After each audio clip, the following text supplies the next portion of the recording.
Several countries in Latin America are facing an increasing presence of illegal organizations and organized crime, particularly in two regions, Andean region and the Central American region.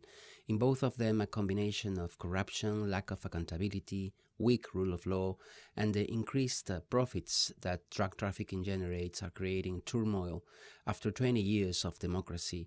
So the question here is how these institutions can react effectively to prevent the destruction of rule of law and achievement that the region had gained in the last 20 years.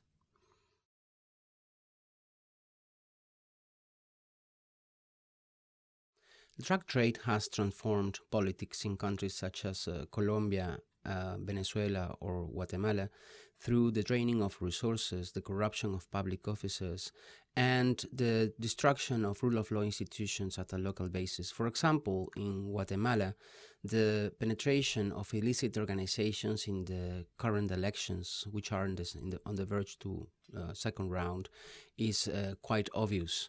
Many candidates have links and associations with local drug trafficking organizations or even Mexican organizations that has penetrated the country from the north, particularly the case of the Zetas.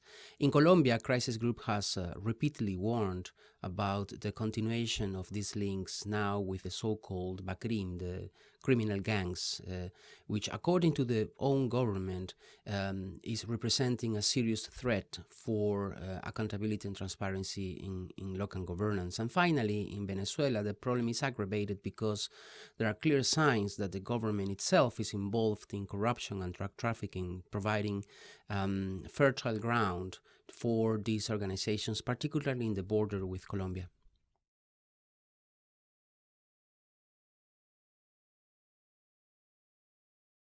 Well, there is a regional solution for this problem, and there are a lot of things that can be done to face this threat.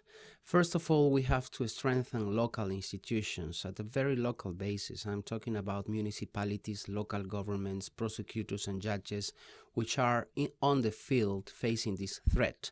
They are usually out-resourced and outgunned in their attempt to fight these criminal organizations. Second, there are some experiences that should be interested to follow. For example, the International Commission Against Impunity in Guatemala provides a very good case where the international support and the national will to fight these organizations combine efficiently and produce results, particularly in the restoration of confidence, of public confidence in democracy. And third, regional organizations such as the Organization of American States or sub-regional organizations like the Central American System of Integration or UNASUR, the South American Community of Nations, could provide technical assistance, human and financial resources to create efficient units inside, for example, the General Attorney's offices, where you can use high-tech strategies to deal with this threat.